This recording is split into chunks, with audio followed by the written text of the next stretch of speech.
देऊन घे 5-6 दिवस झालत. म्हणून म्हटलं चुलीला पोचायला देऊन मग त्याच्या भाकरी करायच्या. चुलीला पांढऱ्या मातीचाच पोचरा द्यायचा, नाही तर मग चूल चिरत्या.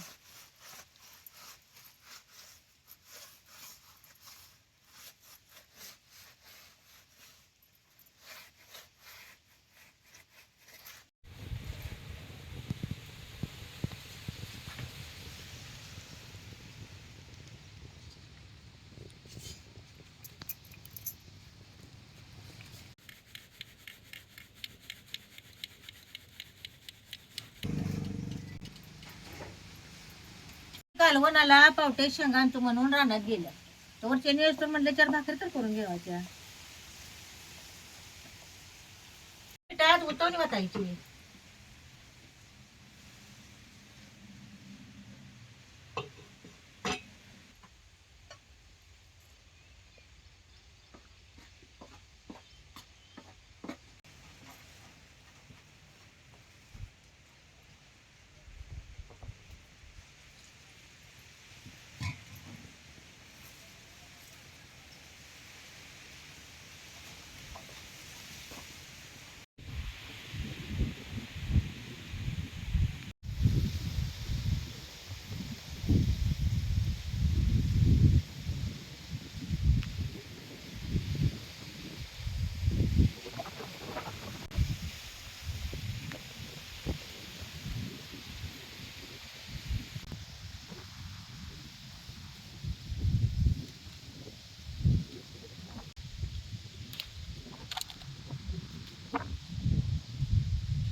या शिवकडला 17-18 गुंठ रान आहे. या रानात बंदरी चुलीचा पावटा केलाय. या रानाकडं 4 दिवस झालं आधी येडा मारायला आलतो. बाबा काही शेंगा निभार झाल्या नव्हत्या. आज जाऊन बघावं तर म्हटलं शेंगा तर निभार झाल्यात का. मग आता कुठं तर निभार झाल्यात. त्या जरा कालवणपुरच्या आता घेऊन जाणार आहे. त्या वरण्याला त्याला फुलं किती आल्यात बघा. आणि या फुलाच्या मागं अशा कवळ्या कवळ्या शेंगा सुटत्यात. मगच याचा असाही तुरुंब तयार होतो. सवनी काही निभार झाला नाही. कुठं तरच एखाद्या तुरुंब्याला शेंगा निभार झाल्या.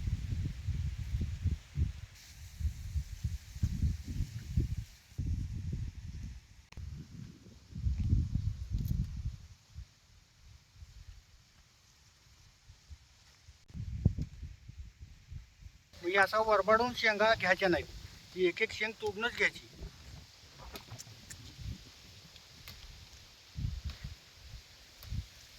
ह्याच्या आता सगळ्या शेंगा तुटल्यात आणि 4च शेंगा कवळ्या राहिल्यात बघायला. हे असं सगळं कवळंच आहे बघा. हे पीक चांगलं आलंय. ह्याला तुरुंब्याला शेंगा किती आहेत बघितलं काय. आणि फुलाचं बी तुरुंब अजून लय आहेत. कुठं तरीच एखादा तुरुंबा पहिला पडल्यालं त्याला निभार शेंगा झाल्या. नाहीतर हे अजून तोडायला आलेलं नाही. हे आता अखंड एवढा दांडका कसं दिसतोय. ह्यातल्या 4च शेंगा तोडायला बघा. या अशा एक एक शेंग धरूनच तोडून घ्यायची. निभार शेंगा त्या सगळ्या जर शेंगा निभार होऊन तोडायला आल्या तर ह्याला 5-6 माणसं घेऊन तोडायला लागणार आहे. पण ह्याला अनेक 5-6 दिवस जायला लागणार आहे.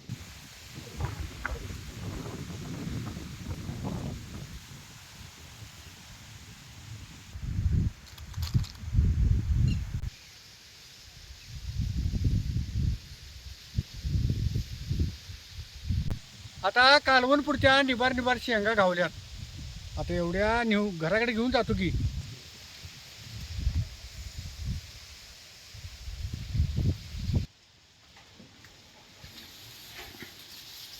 भाकरी केल्यास काय ग. भाकरी उशीर झाल्या त्या, तुम्हाला ज्याला उशीर झाला बघा. अगं ती काय तुरुंब सवारी वर पडायचं ते. कुठं निभार झालेले 1-2 शेंग तोडायला लागतात. म्हणून जरा उशीर झाला. शेंगा एवढ्या आणल्यात बघ. झाल्या. शेंगा बघितलं का ताय तोडलाय तुमच्या हिरव्यागार आहे. तिथलं ताटे घे. दोघं बी आता शेंगा सोलून घेऊया का आधी.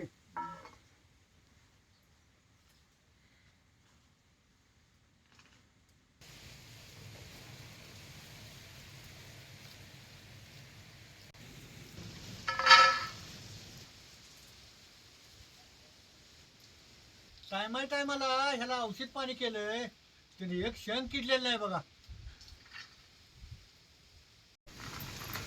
आता या शेंगाचं कवळं लूज बी कसं निघाल्यात बघितलं काही. अशा कवळ्या शेंगाच पावट्याचं कालवण केला का नाही ते खाताना लय चांगलं लागतं. खिडक्या नाही काय नाही शेंगा शिरड खात्या ते फुलं पाटीत भरून घ्या शिरड्याची घालायला.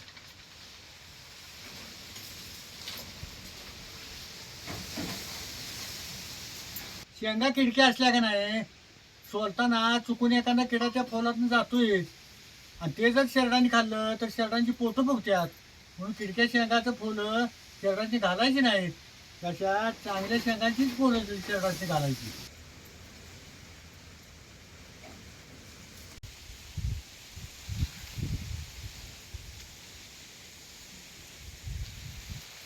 आता कढई गरम झाली आहे ह्याच्यात आता ही पावटं चटचट भाजून घ्यायचं.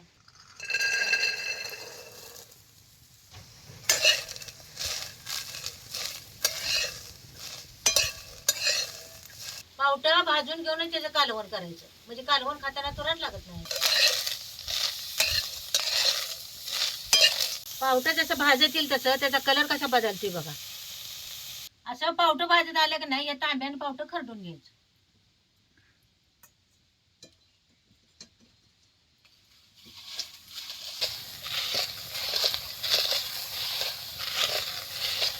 लय बी पावटं दुखवून घ्यायचं नाही जरा साधारणच असं दुखवून घ्यायचं.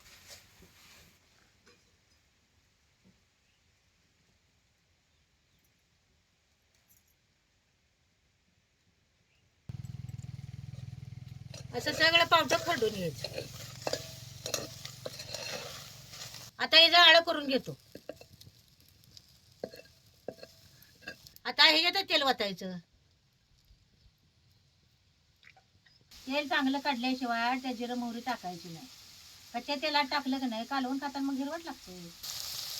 आता ह्याच्यात एक जिरं मोहरी एक चमचे टाकायची.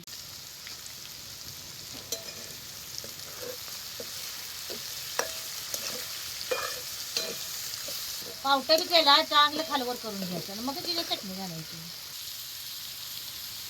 आता ह्याच्यात एक पळी चटणी घालतो. पावट्या कालवणा जर चटणी जास्त घालून झणझणीत कर बघ. अहो चटणी जरा जास्तच घातली. आणि पावट्याचं कालवण झणझणीत असल्याची वाट बी खायला बरं वाटत नाही. आता ह्याच्यात भाजलेल्या शेंगदाण्याचं अर्धी पळी कुठं घालतो. कुठे बी तेलात चटणी सगळं चांगलं भाजून घ्यायचं. आता हे तेलात सगळं चांगलं भाजले आता ह्याच्यात पाणी होतो. पावट्याचं कालवण जरा पातळच करायचं म्हणजे भाकरी खाताना चांगलं लागतं. अगं पावट्याचं कालवण जरा जास्तच कर. अहो कढई भरून कालवण केलं. पावटं जरी कमी असलं तर भाकरी कुस्कारून खायला त्याचं कालवण लय चांगलं लागतंय. म्हणून कालवण जरा जास्तच कर. जास्तच केले. अशी कालवणाला चांगली खळखळून उकळी आली की नाही जुन्याच्या पीठची मठभर यात वैरायचं म्हणजे कालवण चांगले मिळून येते.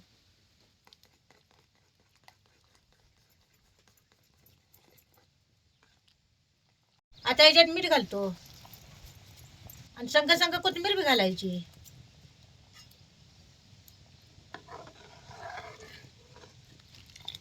आता हे कालवण शिजतील तसं कसं मिळवून यायला लागले बाबा काय.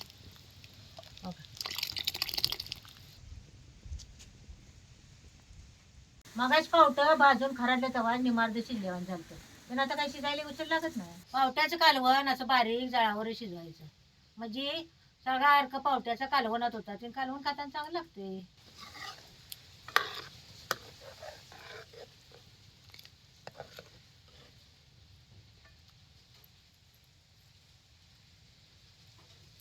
बघा पावट कसं शिजलं. ताज्या ताज्या कवळ्या पावट्याचं चुलीवरचं झणझणीत कालवण आता ही भाकरी पण खायला तयार झाली.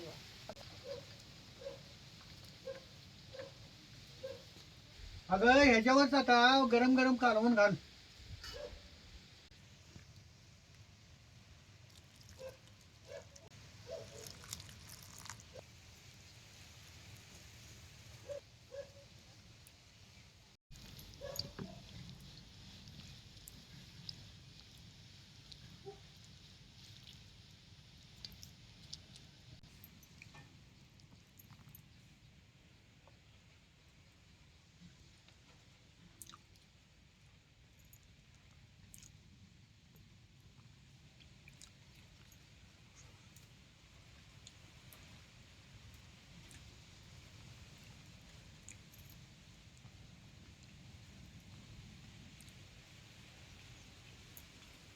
अहो कवळ्या पावट्याचं कालवण कुस्कारून खाताना लय भारी लागतंय.